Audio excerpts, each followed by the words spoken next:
So now onto the rib, because that's kind of a hot topic. I know a lot of people use this like, oh, I got a couple ribs popped out, or I think I popped a rib out. So first off, ribs, if you have one that's been what's called subluxated or just misaligned in the joint that it usually is housed in, it feels like a knife.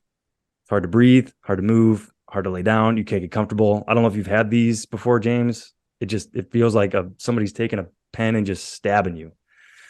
So that's usually a quintessential rib that's quote unquote popped out, right? Or the better term is, subluxated. So I'm going to use my hands as kind of this analogy Do you have or a this fly example. in your I office do, yeah. you This keep little. trying to get away from? You've noticed that, yeah. I go, whoa, whoa. There's this little gnat that's just like flying around. Yeah, yeah. So if you see me like swatting at something, that's what I'm going after. He doesn't Okay. have Tourette's, guys. Don't worry. So I'm gonna use my hands and I'll try to describe this best I can, right? For those of you guys that are just listening, not watching. But so if my knuckles here are slots in my vertebrae, so my vertebrae are the bones of my spine, you have ribs that come in and they kind of sit right in these little grooves on your vertebrae. Okay. They're not very deep because you're meant to breathe and you're meant to move and bend and twist and all that, extend backwards, flex forward. So these ribs need to be pretty mobile, right? So when somebody says they popped out of place, they're not totally disconnected. Okay. Okay. That can happen in like a very severe trauma. And that's emergency room. We're talking surgery right away. But what usually happens is you just kind of increase the space minimally between those two bones. Okay. Or one might have gone up a little bit. The other one might have gone down a little bit. So just a little bit of movement.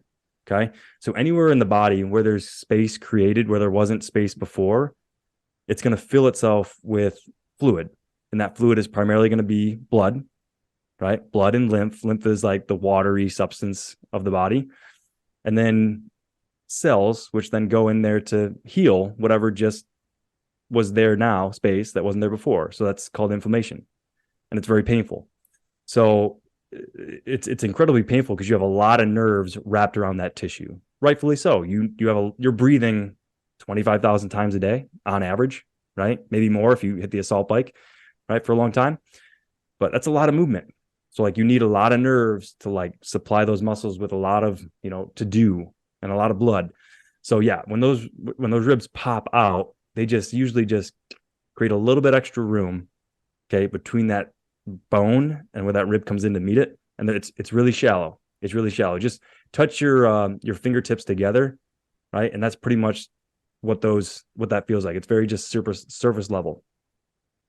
So yeah, that's primarily what a popped out rib is just a very, very minimal movement of that rib off the vertebrae.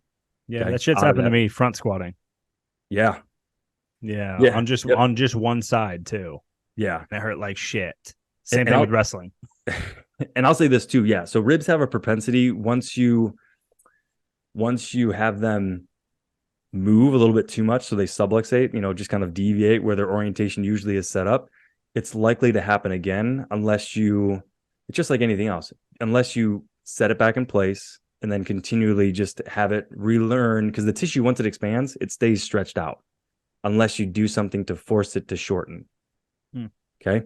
So we remember was it putty, like Play-Doh or putty from back in like when we were youngsters, right?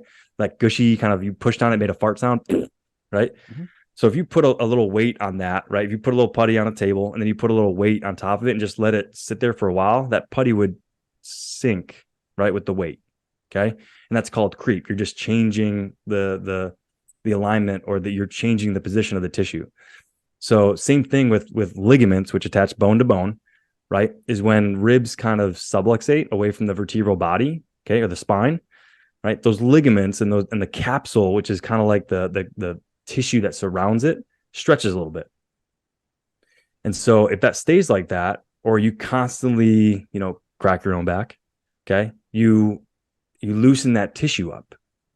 And so the propensity for that to re-pop out of place, right, especially on one side over the other, right, occurs more and more and more and more and more.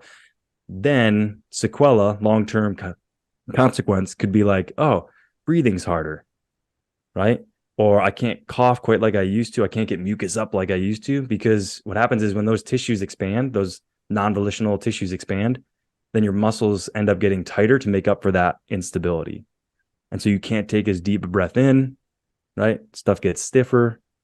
And then you might even get, you might succumb to becoming sicker more times, because the less you can move your lungs, right? The more fluid stays static in them, right? Just like anything else, static fluid breeds bacteria, right? And infection. So, and again, that doesn't mean you pop a rib out, oh my gosh, you're going to get pneumonia, right? That does not mean that you're going to end up with that. It's not a 1-to-1. Okay. But don't scare the people out here. Yeah. No, that's just one of those things where it's like, hey, you let something kind of, sit and fester like that. Yeah, that could happen. But as far as the rib popping out of place, no, it is not popping. It's totally separate. It's just a little movement, right? Now you have more movement where you shouldn't, gets inflamed.